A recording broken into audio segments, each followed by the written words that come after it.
ഇന്ന് നമ്മൾ തയ്യാറാക്കണത് ഒത്തിരി ആരോഗ്യ ഗുണങ്ങളുള്ള നല്ലൊരു സൂപ്പർ ഫുഡാണ് കേട്ടോ. അപ്പോൾ നമുക്ക് എങ്ങനെയാണിത് തയ്യാറാക്കണമെന്ന് നോക്കാം. ഇതിനായിട്ട് ഒരു പാത്രത്തിലേക്ക് ഇട്ട് കൊടുക്കുന്നത് 1 കപ്പ് കീൻവയാണേ. ഇത് നമ്മുടെ ചീരയൊക്കെ പോലത്തെ ഒരു ചെടിയുടെ അരിയാണ്. ഇതിൽ ധാരാളം പ്രോട്ടീൻ, വൈറ്റമിൻസ്, മിനറൽസ് ഒക്കെ അടങ്ങിയിട്ടുണ്ട്. അതുപോലെ വെയിറ്റ് ലോസിനും cholesterol, blood pressure, blood sugar ലെവലൊക്കെ റെഗുലേറ്റ് ചെയ്യാനായിട്ടും കീൻവ കഴിക്കണത് ഒത്തിരി നല്ലതാണ്.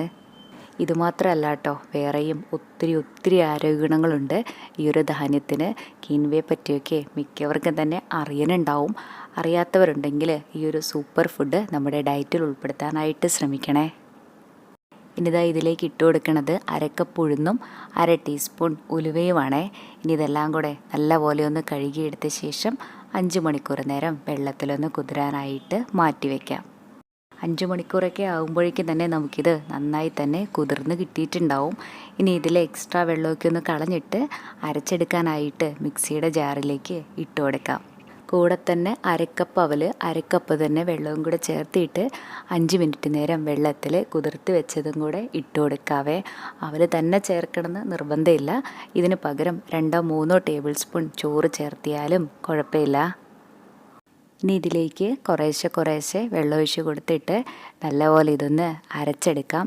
എനിക്കിത് നന്നായിട്ട് അരഞ്ഞു കിട്ടാനായിട്ട് 1.25 കപ്പ് വെള്ളമാണ് കേട്ടോ വേണ്ടി വന്നേ. ഇനിതായി മാവ് നമ്മുടെ കൈ വെച്ചിട്ടോ അല്ലെങ്കിൽ ഒരു തവി വെച്ചിട്ടോ 2-3 മിനിറ്റ് നേരം നന്നായിട്ടൊന്ന് ഇളക്കി കൊടുക്കാം. നമ്മളിതാ ഇങ്ങനെ ഇളക്കി കൊടുക്കുന്നതും നമ്മുടെ ഈ ഒരു മാവ് നന്നായിട്ട് പൊങ്ങി വരാനായിട്ട് സഹായിക്കും.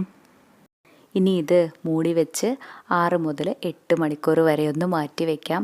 ഞാൻ രാത്രിയിലാണ് ഈ മാവരച്ച് വെക്കണത്. രാവിലെ ആകുമ്പോഴേക്കും നന്നായി തന്നെ പൊങ്ങി വന്നിട്ടുണ്ടാവും. ദാ ഇതുപോലെ. ഇതായി മാവ് വെച്ചിട്ട് നമുക്ക് ഇഡ്ഡലിയോ ദോശയോ എന്ത് വേണമെങ്കിലും തയ്യാറാക്കാനായിട്ട് പറ്റുവേ. ഞാൻ ദോശയാണ് കേട്ടോ തയ്യാറാക്കണത്. നമ്മളിതായി മാവിലേക്കുള്ള ഉപ്പൊന്നും ചേർത്തിയിട്ടില്ലായിരുന്നു. ഈ സമയം പാകത്തിനുള്ള ഉപ്പും കൂടെ ചേർത്തിയിട്ട് നന്നായിട്ടൊന്ന് മിക്സാക്കി കൊടുക്കാം. ഇനിതാ നമ്മുടെ ഈ ദോശ തയ്യാറാക്കാനായിട്ട് ദോശത്തവ വെച്ച് കൊടുക്കാം. ഇനി തവയൊക്കെ ചൂടായി വരുന്ന സമയത്ത് നമ്മുടെ ഈ മാവ് ഒഴിച്ച് കൊടുത്തിട്ട് നല്ലപോലെ ഒന്ന് പരത്തി കൊടുക്കാം. ഇനിതാ ഇതിൻ്റെ മുകളിലായിട്ട് കുറച്ച് എണ്ണയോ നെയ്യോ ഒന്ന് ഒഴിച്ചു കൊടുക്കാം. പെട്ടെന്ന് തന്നെ ഇത് വെന്ത് കിട്ടും. ഒരു സൈഡായി കഴിഞ്ഞാൽ ഇതൊന്ന് മറിച്ചിട്ട് കൊടുക്കാം. മറ്റേ സൈഡും നന്നായി തന്നെ വേവിച്ചിട്ടെടുക്കാം.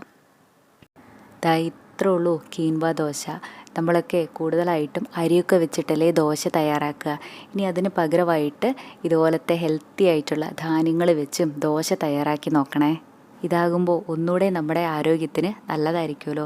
ഇതുമാത്രമല്ല കേട്ടോ, അരിക്ക് പകരം പല ധാന്യങ്ങൾ വെച്ചിട്ടുള്ള കുറേ നല്ല റെസിപ്പീസ് നമ്മുടെ ഈ ചാനലിലുണ്ട്. കണ്ടിട്ടില്ലെങ്കിൽ ഒന്ന് കണ്ടു നോക്കൂ. അതുപോലെ ഈ വീഡിയോ ഇഷ്ടപ്പെടുവാണെങ്കിൽ കൂടുതൽ നല്ല റെസിപ്പീസിനായി നമ്മുടെ ഈ ചാനൽ സബ്സ്ക്രൈബ് ചെയ്യാനും മറക്കല്ലേ കേട്ടോ. താങ്ക്